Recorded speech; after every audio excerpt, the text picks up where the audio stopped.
Thank you for joining us for today's webinar, Innovative Online Marketing Ideas on a Shoestring Budget. My name is Chelsea McCoy, Product Marketing Manager for Zoomerang. And today we've come together with Lorrie Thomas to take a look at ways you can boost your business by attracting new customers and increasing loyalty using the latest web tools for little to no cost. Now let's take a look at the agenda and hear a little bit more about our guest speaker, Lorrie Thomas.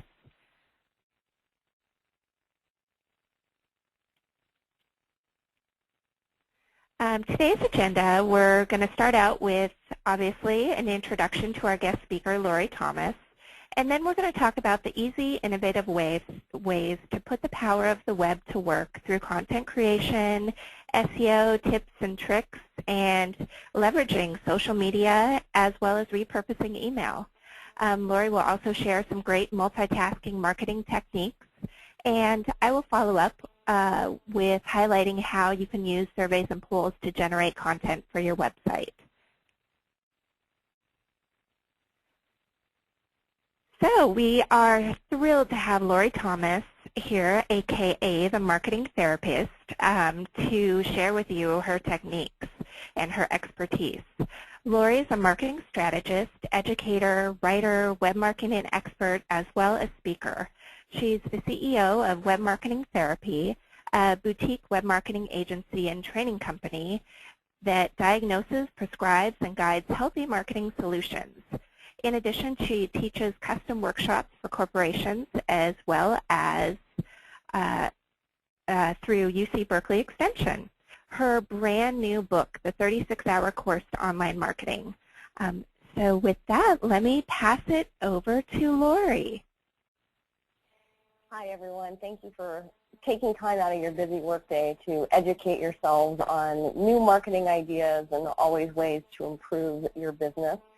I think I should have control over the screen any minute now. I will keep testing.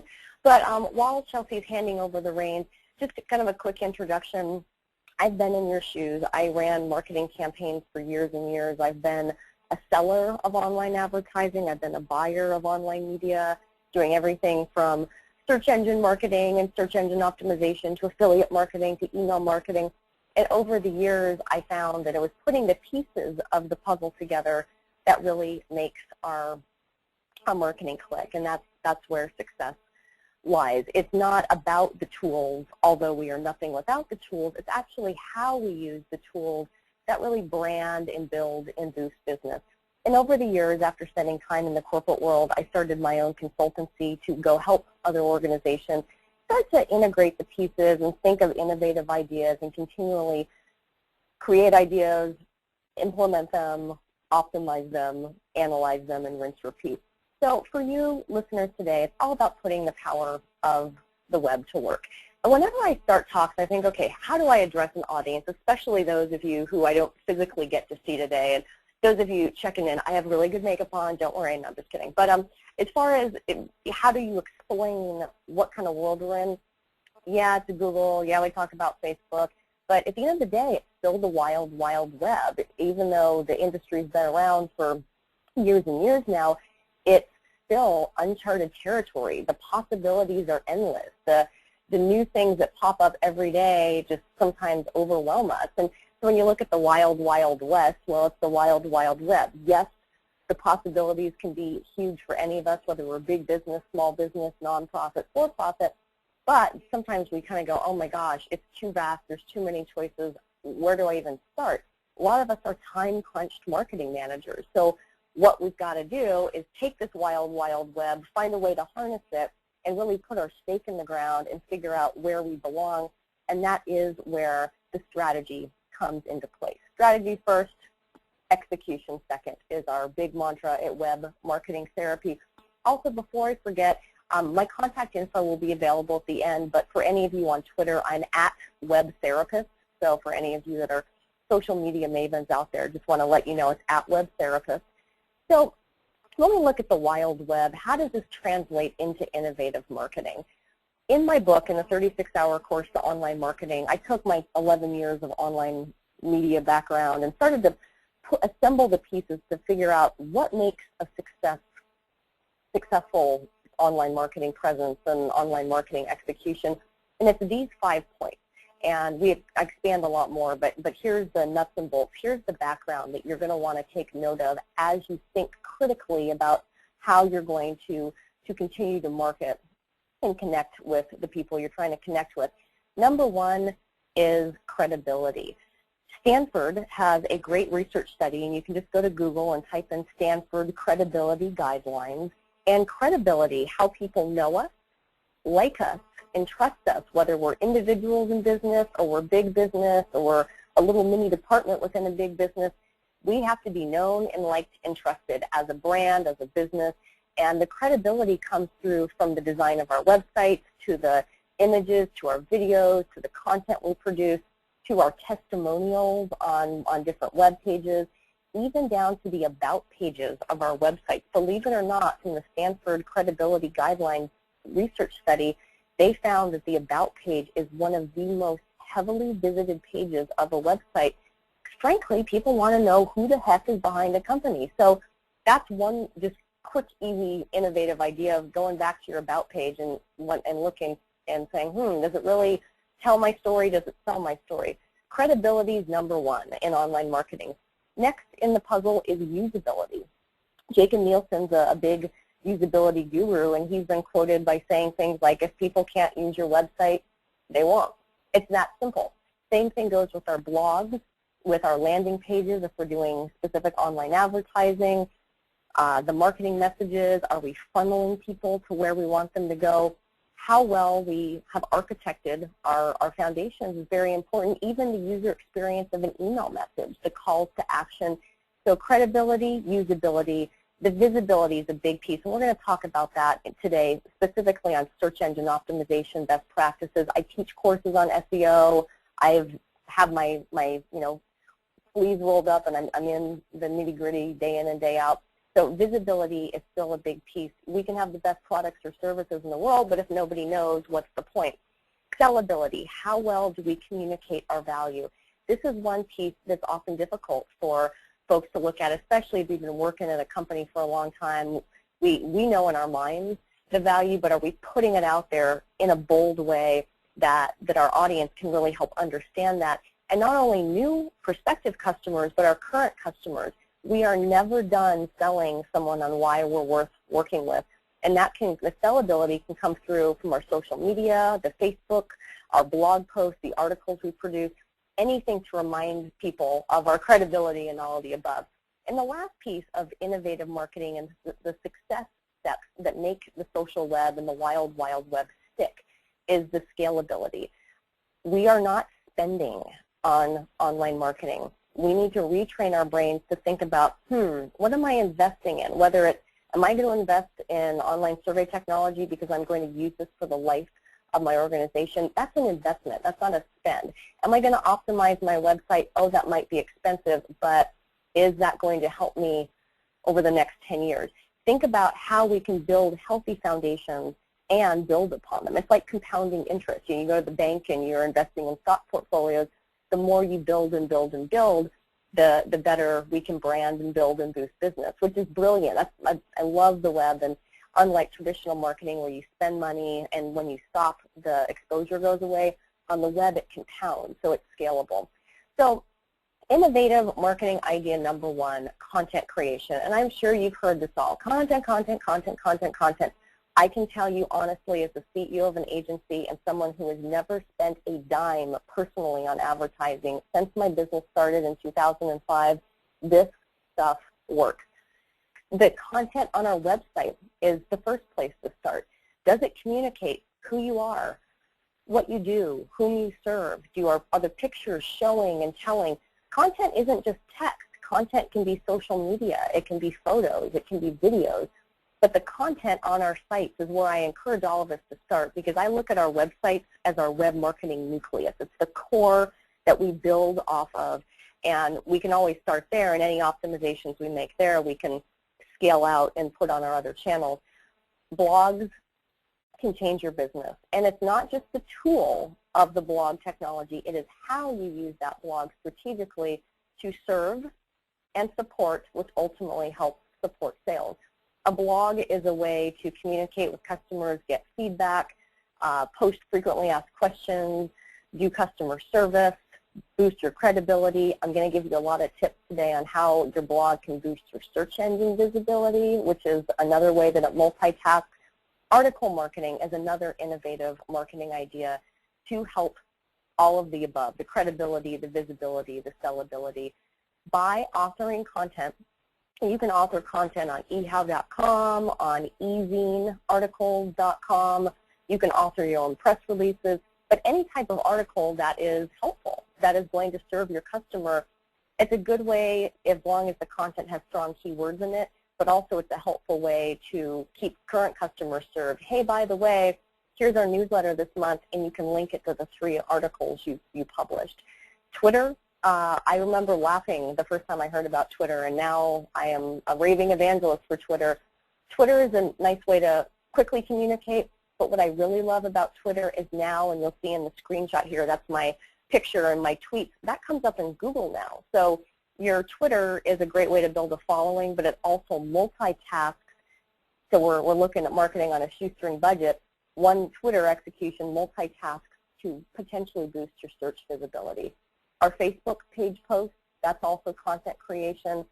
Online PR. I have a whole chapter on online PR in my book, and I have seen firsthand the power of online PR. Companies that may not even have a PR department are writing their own press releases, are sending content directly to journalists and spoon-feeding them stories that a time-crunch journalist can just take and publish.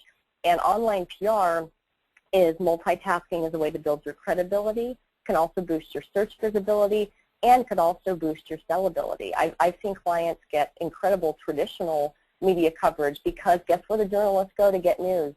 They go to Google, they go to Twitter, they go to Facebook, and they're looking for thought leaders. So the more content you publish, the more likelihood you're going to get yourself out there, even YouTube videos as well. So look at your website copy. Consider how you're blogging. Does your blog have a clear theme? Is there consistent content? Are you using key phrases in that content? Is it serving customers? Always remember when you create content, you serve and support. Don't sell. You serve and support to sell. So when you're blogging, instead of saying, we're the best company on the planet, read more, what you're saying is, we've been getting a frequently asked question about how to use blah, blah, blah. Could be about your product. We love it when our customers send us questions. Here's an answer to the question. That's helpful. Even if you're doing a blog post about someone else's content that could serve your customer. And I live in Santa Barbara, California, and I'm big on recycling, but I'm also big on recycling, not just for the planet, but big on recycling content creation for you, busy marketers, to help innovate and really repurpose things, especially if we're looking at a minimal budget. So when I talk about repurposing content creation, it's all about story selling. The media is probably not going to seek every single one of you on the webinar today out. Probably not, but can we create content and start positioning ourselves as the leaders we are in our respective industries to help get in the news? You better believe it. PR Web is a great technology, and they have, what I like about PR Web is they have interactive press releases where you can embed video, your logo. But like this is a press release for my new book. My agency, we wrote this. Like a couple of us quickly produced a who, what, when, where, why, how, and who cares. And those are the important pieces of a press release. Put the facts in there. Click, click, click. Uploaded it to PR Web and put it out there and embedded one of my YouTube videos. So what we did is we repurposed all the stuff I've been working with McGraw-Hill, my publisher, on as far as explaining what the book's about. We recycled that content, took one of my old YouTube videos to add a little bit of a connective component to it. That YouTube video has been live for 2 years. All of this got repurposed. So it really can work in multiple ways. It's just a matter of thinking of what do I have and how can I repurpose it. And I consider it multitasking marketing. So if you have a content piece like a press release that goes out to PR Web, it can also go out to pitchengine.com, another social media press release distribution tool. PR Web is a paid service for the type of release that you see here. But if you're on a super shoestring budget, go to pitchengine.com. It's free. They have a paid service if you want your press release to stay live longer, but you can always just start small, see how this stuff works. And there's also a service called pressreleasepoint.com.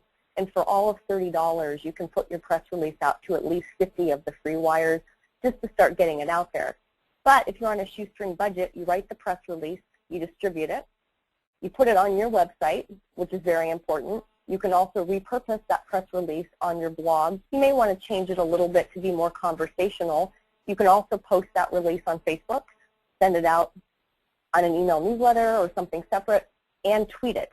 And a big misconception in marketing is, oh, no, I'm going to bombard my customer, and that would be rude to put it in multiple places. I'm a marketing therapist, and I encourage you all to get over yourself right now. When I say get over yourself, that means you're assuming that your customer is on your website or on your Facebook page or on your Twitter. They're not all the time. We have to give our audience choices and try to reach them because they're busy. They're all over the place. They're multitasking. They're driving places. They're in between meetings. The more you can tell them what you told them, and tell them one more time, the better your content will be repurposed and the more likely it will be consumed. Look at the webinar today. We had it on the Zoomerang newsletter. We had it on the blog. We had it on my blog. We had it on my Facebook page, Zoomerang's Facebook page. We did multitasking marketing. We had a piece of content that we recycled, and it works. Search engine optimization is still the #1 way that people search for products, services, or information. How do we get searched and found? There's a lot of different ways, and I teach courses on this, and I do have a chapter in my book, actually 2 on search marketing. But here are the 3 things that you need to look at. When in doubt, always go back to these points. Architecture.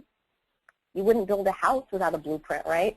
When you build a house, you ask how many rooms, how many bathrooms do I want, what's my landscaping going to look like, what do I, how do I want people to walk in the front door and look at the layout. Same thing goes for your website. Same thing goes for your search engine optimization. The architecture of our code helps the search engine read our sites easier, and I'll show you what that looks like and how to make easy shoestring budget optimizations. Next is content, and we've already covered content, and so check out the multitasking power of the World Wide Web's marketing. You can write great content for credibility and sellability. Voila, it's multitasking to help your search visibility, and I'll show you how to make sure it does that. And the last piece of the puzzle is linking.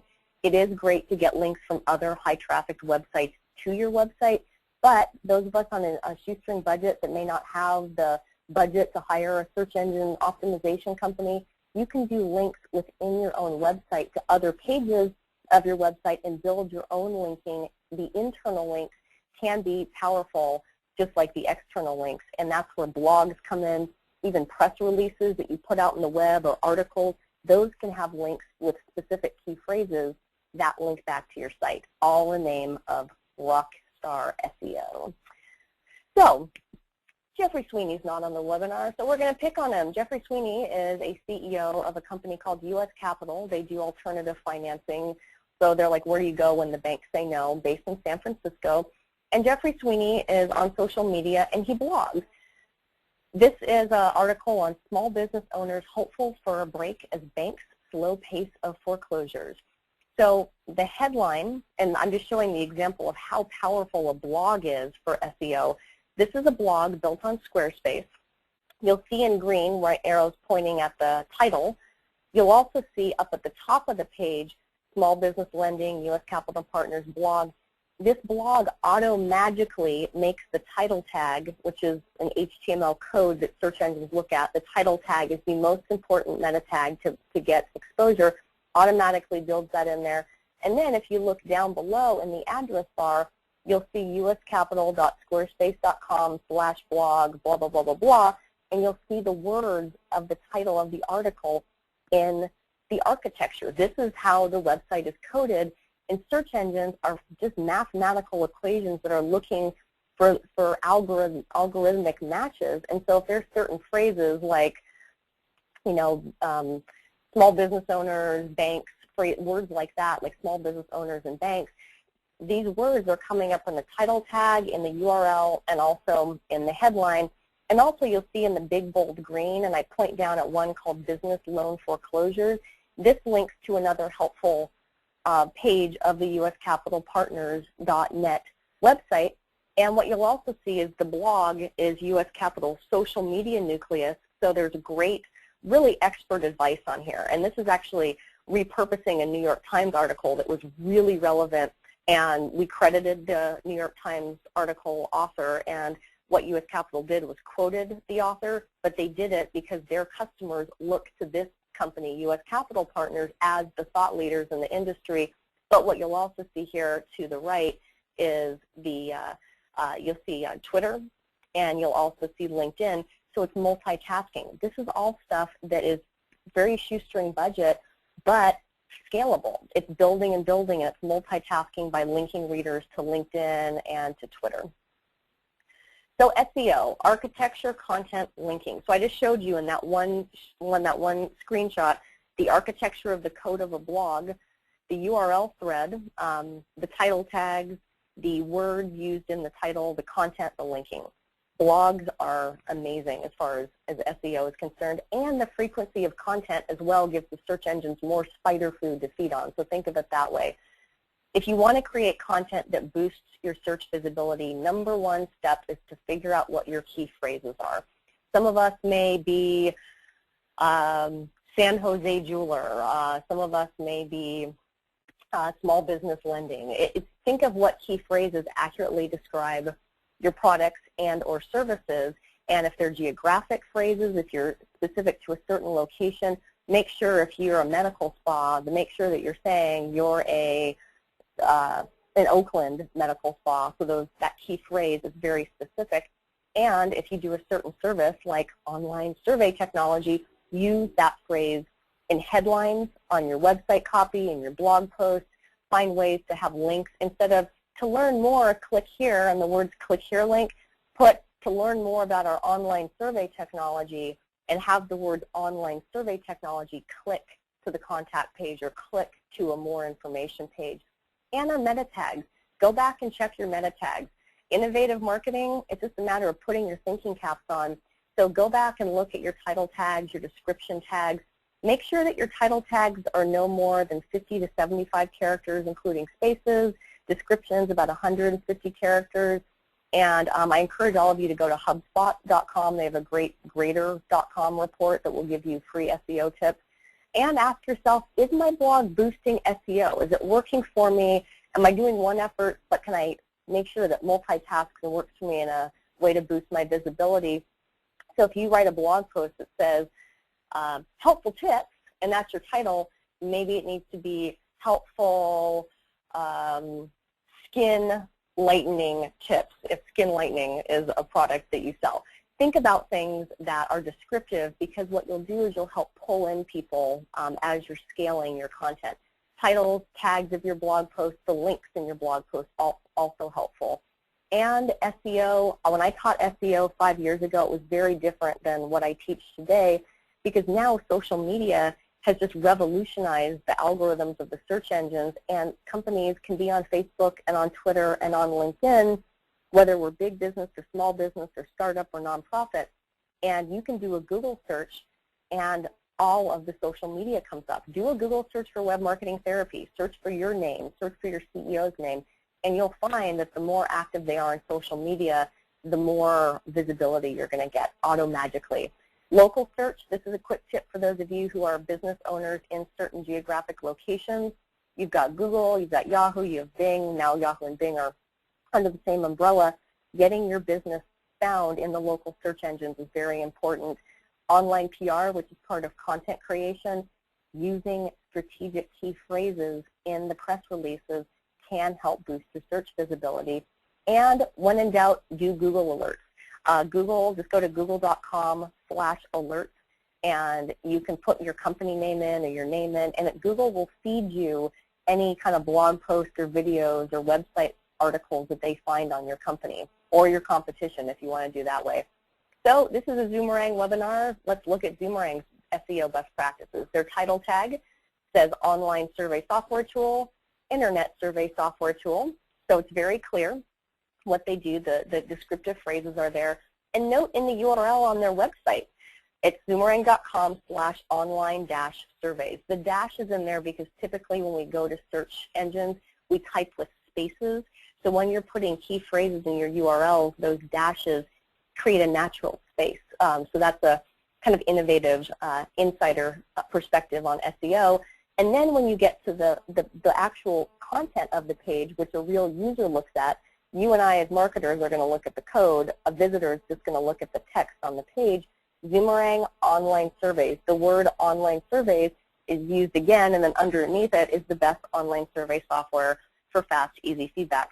And I've been a Zoomerang customer for years and years. I teach with it. I conduct customer surveys with it, and it is great. And the sellability is intact, the credibility is intact, the visibility is intact. So a good case study right there. And here's my blog. My blog is on WordPress. The title tags are already built in. The URLs already automatically become the titles of my posts. And I repurposed. So Zoomerang did a great email. I recycled all of that copy, and I put that on my blog. And I even recycled the image on one of their email campaigns and put it on my blog, just to help tell them what you told them, and tell them one more time in the name of really walking the talk, right? I can't run an agency unless I do what I'm supposed to be doing here. So that's another way that this stuff can get repurposed for credibility, visibility, sellability, and tapping the power of social media. A lot of us are like, how does this stuff work? Is it really worth my time to be on Facebook? Well, thanks to the power of survey tools and online analytics software, we can measure. We can get feedback on what people think. We can also measure our web statistics to see the traffic, the conversions, all of the above. And the more we are on social media, the more we are starting to build our interactive Rolodexes. So think of social media not just as a way to push propaganda, but as a way to store your contacts. LinkedIn is one of my favorite tools. I encourage any of you who want to stay in touch with me, connect with me on LinkedIn. It's a great way to stay in touch, and down the line you may realize, oh, that lady named Lorrie mentioned some cool PR tool and I can't remember what it was. You go to LinkedIn, you type in Lorrie, you might type in online marketing or something, and voila, it's going to tap your database and help stay in touch. So social media and SEO.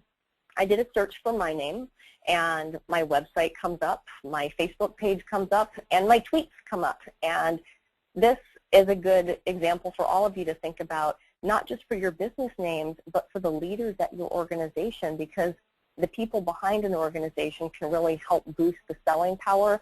And the more thought leadership we have out there, the better. Or if you just want to become a web celebrity, get on social media. It helps boost your search visibility, which helps boost your traffic, your connections, etc. And when we look at content creation and SEO together, don't forget to look at your website, to look at your blog, your press page, consider using some of the press wires, and even social media. I just created a Facebook page for my new book, and it's facebook.com/pages, I think, /online marketing book. I even chose my Facebook name to have a phrase that is relevant for searchability. So think about that kind of stuff.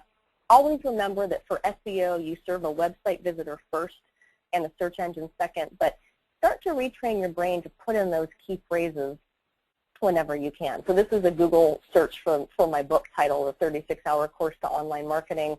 McGraw-Hill's website comes up, Berkeley, where I teach, comes up, Amazon comes up, Web Marketing Therapy comes up, and other McGraw-Hill, like UK websites come up. So it's good for credibility because people see all this stuff and it's all your business when you start using your key phrases, but great for search visibility.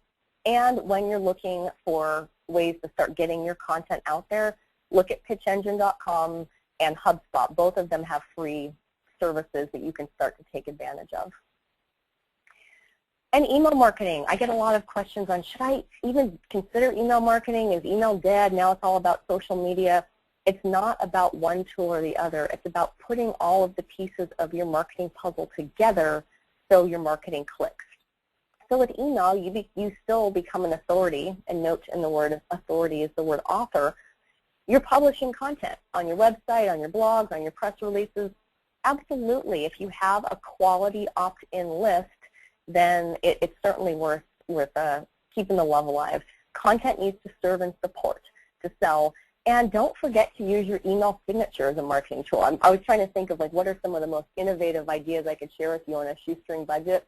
If you do nothing but optimize your email signature to have your social media widgets in there or links to certain things, like I have my buy the book in there, that took me 13 seconds maximum to figure out what I wanted to put in there, and now that works for me over and over and over and over again. Same thing with email newsletters. You can have your social media links in your email newsletter. Your email newsletter doesn't have to have a ton of content. It could link to your top 5 blog posts for the month. It could link to an article you wrote. So think about little simple steps, and when in doubt, ask, how can I help my customer? What problems can I solve for them? So looking at putting it all together in multitasking marketing mode, what we want to do here is just remember the 5 steps: credibility, usability, visibility, sellability, scalability. So this was an example of the pitch engine press release, which is down at the bottom to the left, the PR web release, which is to the right, the Twitter's in the middle, that's a Facebook thing at the top above my little picture there, and then to the right is a blog post that Darla B. Smith, one of my coworkers at Web Marketing Therapy, did. One message repurposed in 5 different ways. So all of this stuff can work for all of the above. Don't forget to integrate, to innovate. Your blog can feed into Twitter. Your blog can feed into LinkedIn. Your blog can feed into Facebook. YouTube videos can also be tagged with key phrases. The titles of your videos are no different than a blog post or a web page. Put key phrases in there and find ways to link it all up. And that's a very easy thing to do. And actually, Web Marketing Therapy is creating a how to sync it all up right now as we're rocking and rolling. But I'm going to conclude on that note and hand the role back over to Chelsea so she can get into surveys and polls as ways to generate content. Thank you so much, Lorrie. Okay, as Lorrie stated, content creation is king. Great, but you may ask, where do I start? Perfect tie-in, surveys and polls. They're a perfect place. They can help you build content for your website, blog, and across social media channels. So as far as survey topics, you really want to engage your audience. So how are you going to engage them? You absolutely want to make it interesting. Think about it from the reader's perspective. What would make you stop and read something? Tie into changes in your industry, technology advancements. You can also leverage current events. Look and see what's going on and how that relates to your industry or your product line. As well, Twitter is a great place to look at what's going on, top news stories, what's being talked about, and then tie that back again, anything that's relevant to your business. Can you kind of jump on the coattails and enter into those conversations and bring that information back to your audience? That also helps to expand your audience as well. And looking at the best practices that you're going to want to take when you've decided, okay, so I'm ready to build this content. I think that surveys and polls could help. What are some good tips? How do I start? Well, first, get your pen and paper out. Make sure you understand what is the purpose of the survey. You should really have one sole purpose. You can have some supporting things, but you want to keep the survey short and focused. People lose interest if it takes too long. Shorter surveys generally have higher response rates and lower abandonment. The easiest thing to keep in mind as a timing mechanism, 5 closed-ended questions take about 1 minute for a survey taker to answer, and 2 open-ended questions take about 1 minute as well. So just as a quick timing mechanism, that's a good rule of thumb. Use close-ended questions whenever possible. Tying back to the timing, people can answer a lot more close-ended questions than they can open-ended questions that they have to think about. Additionally, it's much faster and easier to analyze the results from your side for those close-ended questions. Zoomerang does have a word cloud feature that highlights commonly used words and phrases for easy tabulations, and I'll quickly highlight that in a few slides forward. But again, it's still faster and easier to analyze those close-ended responses. And keep your rating scales consistent. So if you're dealing with a 1 to 5 rating scale, make sure that if 5 is highly satisfied, you want to make sure that it's that consistent 5 across your survey, because people will start to, they see the first one and they read all of the options. After that, they're kind of assuming that it's going to be the same. So adding any type of inverting the scales or anything like that will potentially cause confusion. The last is maybe one of the most important. It's just pre-testing. Similar to asking someone else to proofread your paper, we've all been there. It's easy to kind of glaze over those sentences that aren't quite worded properly, or typos, things like that. You've written it, you've programmed the survey, you know what you're trying to say. Other people will be able to have the opinion and be able to let you know what, this doesn't quite sound right, or what if you worded it this way, it would be much clearer, which leads us into what to avoid, including questions not tied back to your objective. It's easy to say, we already have the people here, our audience, and we want to ask them this and this and this and this, and especially when you involve multiple groups. But you really need to tie it back to the objective, and if it's not meeting that objective, it's much better just to send a follow-up survey asking those other questions. Another thing, using jargon and acronyms. I mean, we do it on a daily basis, SEO, CRM, etc. And across industries, a lot of times there are acronyms that mean different things to different industries. And you just want to make sure that you're spelling it out, that you're being really clear, and people are clear on what they're answering. Tied to that is ambiguously worded questions or compounded questions, so 2 questions in one. Did you use X product and were you satisfied? As a yes, no. Well, did they use your product and they were satisfied, so then they answered yes? Or does a no mean they did use your product and they were not satisfied?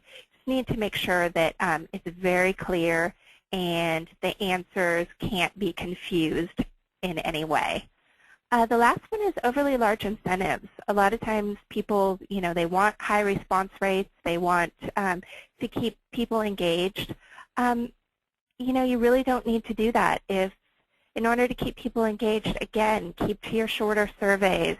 A simple, maybe it's offering them a discount on a future service. Maybe it's offering them a t-shirt. Maybe, it could be any number of things. It doesn't need to be a huge incentive. A lot of times that will give you inaccurate data because people just want to be taking it to receive the incentive.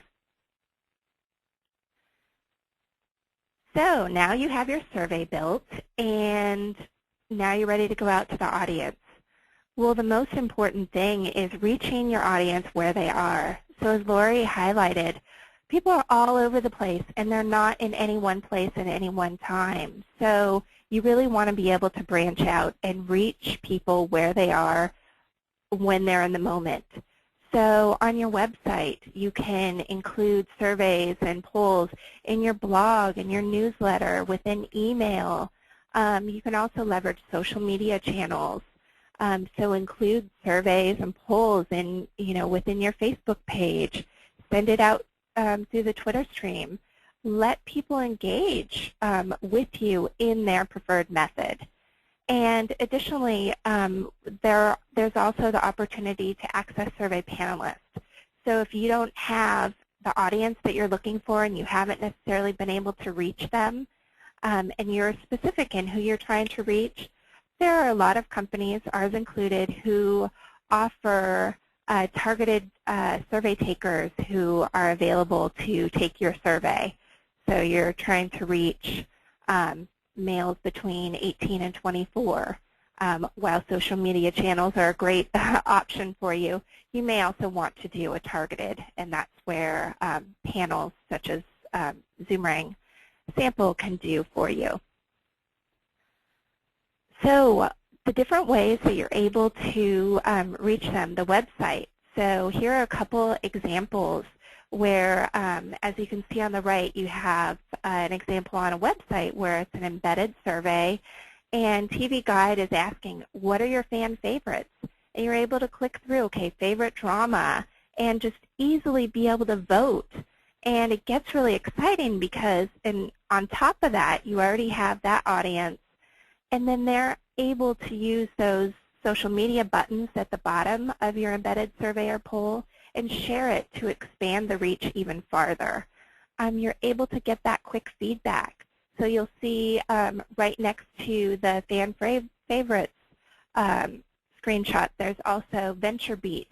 So within the blog there, they embedded, so there's a whole article written about top 10 tech trends of 2011 and encouraging the interaction of the audience. So vote, what do you think? Here's what the author thinks, but what do you think? It's really good to engage your audience. And you know what, based upon what the audience thinks, that could serve for additional content, because what the author initially starts with and then tied back to how the audience votes or how their readers vote, you can look and say, hey, these are the things that I was thinking of, but our readers really think it's this. And you can just continue that conversation. So it helps to build up upon those conversations already happening. Again, through Facebook, we have a perfect way within Zoomerang to easily push your survey out to your Facebook pages. So interacting with your audience through Facebook, it really lends itself well to, again, gathering feedback, planning events and parties, or identifying trends. What are people visiting your Facebook page talking about? And then you can further interact with them, get feedback from them through embedding or posting a survey link directly on your Facebook page. Tied to that, again, Twitter, excellent way to expand your reach. You can easily, just like Facebook, you can easily launch your survey directly out to your Twitter stream. And it's simple click of a box, and you're really able to, again, expand those conversations. People are going to be talking about it. They're going to be retweeting. You're able to, if you don't necessarily have all the topics, you're able to crowdsource some topics. Look and see what's being talked about. And again, as I mentioned earlier, jump on those coattails and ask people more about it. And once you've created your survey and have started to receive the feedback, you can see your real-time results coming in, which is really exciting. So as soon as you put your survey out there, you can literally, watch as people are answering it. Zoomerang automatically tabulates the responses. You can, at the click of a button, see mean, median, standard deviation statistics, and then you can create graphs and charts for PowerPoint presentations and PDFs. Another option that we have are comparison reports, and they are a great way to visually point out the differences between segments. So in this example, you're looking at the differences between small businesses that are B2B focused or B2C focused. And again, there are those acronyms, so business to business or business to consumer. See, we all fall into that trap. But it's just a great way to visually see the difference. And here are the word clouds that I was referring to earlier. A lot of times as a follow-up, you want to understand you want to hear the word-for-word description that people share, why they feel some way. So you may ask them to give you a rating, and based upon that rating, you may want to ask them a follow-up question to please tell us why you feel that way. And the tag cloud mechanism allows you to easily see those commonly used words and phrases, and then even more powerful, create groups where you can then visually see the graphs and charts associated with those. So at the end of the day, it's a powerful way to be able to use surveys and polls to create the content and then share your results to engage your audience and then further create conversations and really expand your reach. And I encourage you guys all to log in and ask any questions that you have.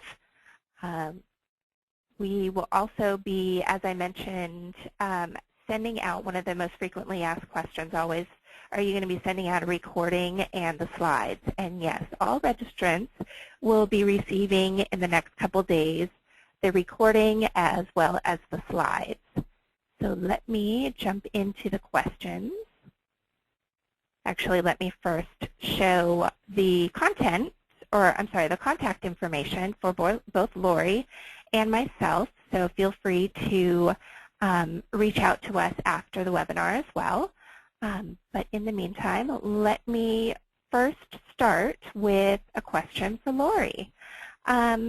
The first one comes in, I'm hearing that social media is more important than search engine optimization. Can you share your thoughts on this? It's a great question, and I get asked the same thing all the time as well. I never look at is any type of traffic building one better than the other. I still believe that most people go to a search engine first, especially if they're looking to find products, services, or information that they maybe wouldn't think of a company name or know about. So now the way search engine optimization works is different, but I believe both are equally as important. However, I don't look at the web marketing world as email versus search versus social media. I look at it as an integrated approach. So if you're going to do social media, which I love, if you're blogging, use key phrases. Why not? You know, why not put your key phrases in the content and in the headlines or the titles and your links? And if you're tweeting, you know, using words like innovative marketing ideas with a hashtag, I mean, those are phrases that are still multitasking in the search engines while you're connecting. So I'd say don't compare them as one versus the other. I believe in the power of both, and you know, why don't you do one effort and let it work both ways? It's more bang for your buck. Great, thanks, Lorrie. It looks like here's another one for you. There are always so many ideas, but how do you prioritize what to spend time on first? Excellent, excellent, excellent question. Yeah, baking your marketing cake in order. My agency's tagline is healthy marketing equals wealthy organizations. And what that means is that you start with a healthy foundation first. So I go back to Marketing 101. I go, who's my customer? What are their needs? What can I be doing? What are little things I can do that will make a big difference? I often go back and I look at my web foundation. Is it clearly communicating who am I, what do I do, whom do I serve? I do this with all my clients and my students when I'm teaching workshops. And so we look at our foundations. Does the blog have a clear theme? Do people understand the value of the content they're going to read? Oh, no, actually everyone at the company does, but it's not clear when you get to the blog. Tweaks like that can make a big difference. So start with your messaging, the who you are, what you do, whom you serve. And when you're trying to decide what you're going to spend time and energy on, make sure that you're investing in things that you're actually going to be able to use. Things like a blog post, I hear a lot of, oh, it takes so much time. Well, yeah, it might take time, but if it's a blog post for 50 emails that you get, every week for the same question, that one blog post could start to chip away at the frequency of email messages, and your customer service team could say, hey, great question. Here's a link to that answer, and feel free to keep checking our blog for stuff. There's a company called Sonos, and they're a music, they have a great speaker system, and they actually use Twitter for customer service, and they found it's efficient. So where do you spend your time? Go back and look at, what do I need to optimize? So if you're looking at things, you have your idea, look at what you need to optimize first so that any promotion work that you're doing is being directed back to a healthy foundation. Like you wouldn't buy Google ads if your website sucked. You know, you'd want to fix your website first and go there. So look at it from a start to finish, and then you'll find that can work. And if you don't have time to do something, don't start it. You know, make sure that you are ready and willing when you're able to go in there. Great, thanks, Lorrie. We've received a couple questions about the different Zoomerang versions. We do have 3 different versions. We have a free version and then 2 different paid versions. We have, starting out with our free version, which enables you to send up to 12 questions per survey and view up to 100 responses. You're able to do surveys and polls. So really a lot of the functionality is there to test out, and then once you need to create longer surveys or collect more responses, I know some of the examples that I showed, you know, the TV Guide one in particular, and obviously they have quite an expansive audience, but they were, you know, over 1 million responses per day, which is pretty incredible. And a lot of that is viral as well. It's, hey, I voted, why don't you vote too type of interaction. But that's when you can take a look at our Pro and Premium offerings, and they start at $19 and $59 a month. And Lorrie, it looks like quite a few people were asking about the PR websites that you were talking about. Here is one question related to that. It says, I recently posted PR on PR Web. Should I also submit it to pitchengines.com and pressreleasepoint.com? It's going to depend on your time and your budget. If you're you know, already investing in like the PR Webs of the world, you're probably going to get really good distribution. I like Pitch Engine as well, just because it's more social media centric and they have a distinct following. And also in the name of testing, you know, you create your idea, you execute it, and then you monitor it. You could always try all 3 and then go back to your analytics afterwards and see where the most traffic's coming from. And you can even, with tools like Omniture or Google Analytics, you can track conversions. So in my approach with our clients is we tend to hit all 3, like a PR Web and a Press Release Point and Pitch Engine, and we put it on the client site, and we usually repurpose it to a more conversational blog. But just be mindful of what kind of resources you have to execute, budget, and then go back to your analytics and see where you're getting traction. Thanks. The next one is about the polls that we showed, and the question was, can I make the poll look like my website? In the examples that I showed, those are customized for, or those are, you know, out of the box Zoomerang. You just select what type of theme. We offer a bunch of different themes, and you just choose which one best matches your website, and you can adjust the color and the size to work nicely on your website or your blog. And it looks like here's another question for Lorrie. Is it best to hire help or do online marketing work yourself? Excellent question, and it's going to, of course, depend on your budget. I believe, and especially when I advise business leaders, do what you do best and pay others to do the rest. But even if you're going to hire people, you still need to manage them to some degree. You know, no one knows your business as well as you do. And if you're going to hire folks to help you with Twitter or Facebook or press releases, I do find that when you invest in experts, you get a really quality effort. And I know I do have people on my team that I pay to help me with things, because if I'm on an airplane or I'm teaching or I'm doing webinars, I can't be answering emails and stuff. But I'm very mindful about doing what I do best. And that's a matter of finding what your unique abilities are. And anyone that you would hire, make really sure that they understand your business, that they understand your customers, that they're not just putting your name into a proposal and taking your money, but that they really have innovative ideas, that they, you know, can bring something to the table, because what you want is an extension of your team if and only if you hire out. And I train people all the time on how to manage this stuff in-house, just because they're sitting next to the person in marketing and it's faster for them to write a press release than to call someone. But So look at what your resources are. Do you have people on staff? If so, can they be doing more? Great, train them. Can they be taking webinars to get ideas? Great. And if not, and you want to outsource, just make sure that you talk to the right people and that you're really extending you know, your team out virtually to people that really get it and give a darn about your business. Thanks. And it looks like we'll have time for one more question. This question is all about social media and just how many tools there are out there.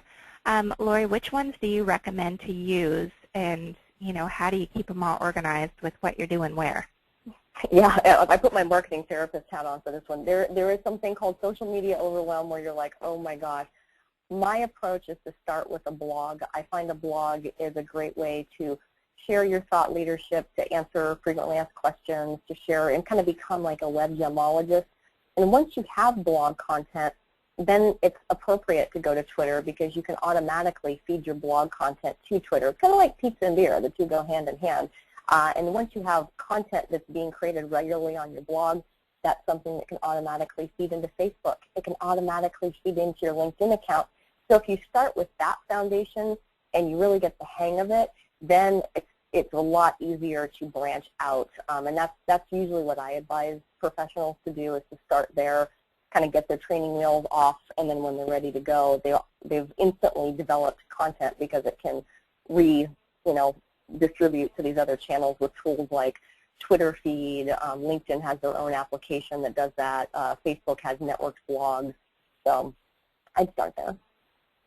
Thank you. I know it can be overwhelming. Well, it looks like we've reached a little bit past the top of the hour. So we're going to conclude today. And thank you so much, Lorrie, for sharing your expertise and your tips and tricks. We really appreciate it. And for the audience out there, we appreciate your attendance. And please keep an eye out for the recording and the slides as well. Thank you so much and have a great day.